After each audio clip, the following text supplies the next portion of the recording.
Initially, I was super small when we met, and then I got on birth control, the Nexplanon, one in my arm, and it caused me to gain like insane weight, have like massive mood swings, and just become like the worst person ever. So he took it upon himself to get a vasectomy because he's like, I don't want you to be on birth control anymore. We'll talk about kids. Whenever you want to do kids, we'll figure it out. We can get a reversal. We'll just have our conversation about it when necessary. And this was about how many years in? It was maybe like 3 years. So this issue about whether to have kids or not is what broke you two up, correct? Correct. At first, I wouldn't say that I knew what I wanted. I was only 19 years old when I met him. Okay. I was a kid myself, I feel like. And he was always open to conversations about like, we're a team here. We'll talk about whatever we want to do and go from there. And it was. And Mr. Stanson, you're saying from the very start, you made it clear that you didn't want kids. Correct. I had always told her that didn't want kids. Didn't want kids. I have messages from back in 2018 whenever we were talking about 2018? About me getting a vasectomy. And y'all met what year? I've always, I can't remember the exact year. Are you the blue and purple? Yes. Well, obviously, kids and all has been something we have thought about lately. I wanted to ask what would happen if in 10 years my mindset is still the same about not wanting kids.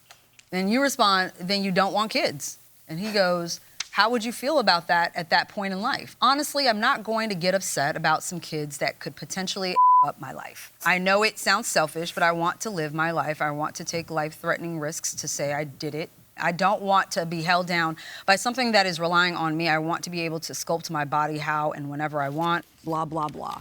So the gist of that basically is we don't have kids. And you seem to be okay with that. Absolutely. At 2018. Long time ago. When did you start changing your mind? I think when I grew up and got married. When you grew up and got married? I grew up and got married, and then it just kind of hit me where I was like, let's take the next steps as adults here. Like, we're getting married. Let's have children. All right, so in November 16th of 2022, you sent a text, Miss Padilla.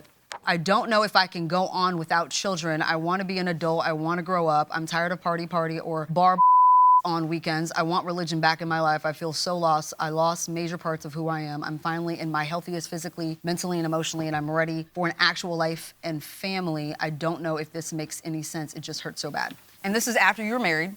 Correct. That now you've had this epiphany and that you now are very certain that you want kids. When Mr. Stanson, he's pretty much not having kids. Correct. It's a lot for someone who also doesn't want to have kids and now having a partner saying, this is what I want. And it's got to happen. Correct. Do you think that that was fair? No.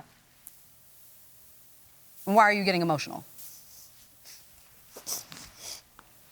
Because now his girlfriend has kids. Your girlfriend now has kids? She does. She does, not with you? No, yeah, not with me. Oh. So it's not like he went and chose to find someone to have kids with now? Yes, I know, I understand. I just wanted this family, and then now he goes and has it himself. Are you dating to, at some point, marry? Is that the goal? Hopefully, yeah. So they could be your kids? Yes. Okay. I think I'm good. All right, we're going to excuse the parties while we deliberate in this matter. Thank you both very much. Thank you. Mr. Stanson, Ms. Padilla, we have deliberated and reviewed the evidence and reached a verdict. You know, Mr. Stanson, you had mentioned that at some point you considered writing this up in an agreement. That would have been the smart thing to do.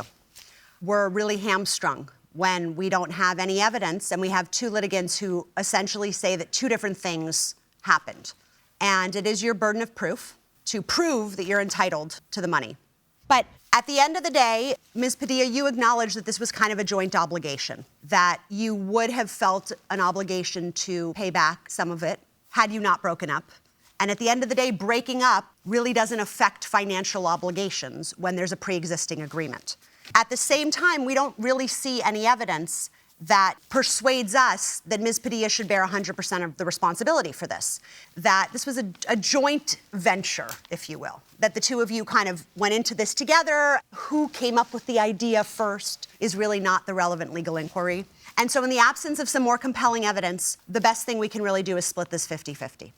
So we believe that you are entitled to recover half of not only the loan amount, but the loan processing fees, all the additional fees into account in determining half the cost. So the judgment is in favor of the plaintiff for half the amount requested, $1,800, and we wish you both the best.